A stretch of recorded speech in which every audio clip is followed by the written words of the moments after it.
100% Dragon, notre émission consacrée à l'équipe de rugby à 13 de Perpignan. Ce week-end, on change de compétition. Et pour leur entrée en Betfred Challenge Cup qui aura lieu dimanche 24 mars 2024, les Dragons se déplaceront au Shea Stadium pour affronter Panthers d'Halifax. Pour en parler ce matin, je suis avec Bruno Antonienne de l'Indépendant. Comment ça va, Bruno ? Très très bien, merci. Alors, avec ce vol direct pour les Dragons, pour ce déplacement, j'imagine que le programme de l'entraînement de cette semaine a été modifié ? Exactement, alors il a surtout été allégé. Steve McNamara a voulu couper vraiment et régénérer, rafraîchir un petit peu les esprits après ce bloc de 5 matchs de Super League. Donc les joueurs ont eu 3 jours de repos, dimanche, lundi, mardi. Il y a eu une petite reprise mercredi sur le stade de Canet. Ça s'est terminé dans la mer Méditerranée avec un petit bain pendant une petite demi-heure. Repos jeudi, petite séance collective vendredi matin, de 11h30 à midi et demi, 13h. Et puis, les Dragons s'envoleront dimanche en début de matinée de Perpignan. Donc voilà, Steve McNamara a jugé intéressant et utile de couper un petit peu pour rafraîchir un petit peu les esprits aussi. Alors pour les novices qui connaissent pas les Panthers d'Halifax, qu'est-ce qu'on sait sur cette équipe, en quelle division elle joue et surtout a-t-elle des références ? Alors cette équipe d'Halifax évolue en Championship. Championship, c'est la division en dessous de la Super League dans laquelle évolue le Toulouse Olympique. C'est un championnat qui a repris le week-end dernier.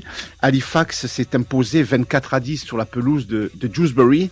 Mais cette équipe a déjà disputé 3 tours de Cup, dont la qualification 62-6 au tour précédent face à l'équipe de York. Cette équipe d'Halifax n'a perdu que de 20 points l'an dernier face à St. Helens en Cup. Et bien entendu, chez elle, cette équipe a ciblé le fait de recevoir un club de Super League. C'est la fête un petit peu, c'est l'événement de la saison pour eux. Les jeunes joueurs voudront s'étalonner. Il y a quand même des joueurs de référence, d'anciens joueurs de NRL ou de Super League dans cette équipe d'Halifax. On pense à Gareth Widdop qui a fait une finale de Coupe du Monde avec l'Angleterre, qui a gagné la NRL avec Melbourne. Et puis, il y a 2 internationaux français au sein de l'équipe de Halifax avec Louis Jouffret et Kevin Laroyer.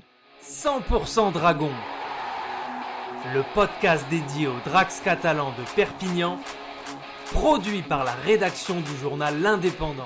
Et pour les affronter, cette équipe des Panthers, est-ce qu'on doit s'attendre à des retours du côté effectif des Dragons ? Le retour le plus important sera celui de Mickey McIlroy. On se rappelle qu'il a été suspendu lors de la rencontre inaugurale le 17 février dernier. Il n'a plus joué depuis, il avait pris 4 matchs de suspension. Donc lui, il va faire son retour dans la cage. Et cette équipe des Dragons en a grand besoin de retrouver l'ADN et la combativité de ce joueur au milieu du bloc. On sait que Tariq Sims et Bailey Sironen, qui ont quitté le match de la semaine dernière contre Castleford blessé, seront ménagés. Voilà, des petits ajustements seront effectués par Steve McNamara. Mais voilà, Alrix Dacosta, Chris Satae, Mickey McIlroy font bien leur rentrée ce week-end. Alors c'est un match à prendre au sérieux, c'est sûr, mais face à un adversaire qui quand même sur le papier est un peu plus faible, est-ce que la tête elle est quand même pas à la suite et au choc contre Warrington et contre Sainte-Hélène qui approche très vite ? Alors Steve McNamara a tout fait pour que ses joueurs ne pensent qu'à ça, ne pensent qu'à ce match-là. Bien entendu qu'il y a de grosses échéances qui arrivent, vous l'avez précisé, Warrington en déplacement, Sainte-Hélène à la maison, on espère un quart de Cup et puis LKR. Donc voilà, il y a vraiment après un mois de compétition terrible qui attend cette équipe. Mais bien entendu, et comme d'habitude, le meilleur moyen de le préparer, c'est de se rassurer au niveau de la performance. C'était plutôt mitigé, même si les Dragons ont battu Castleford, on a fait la fine bouche, 40 à 14.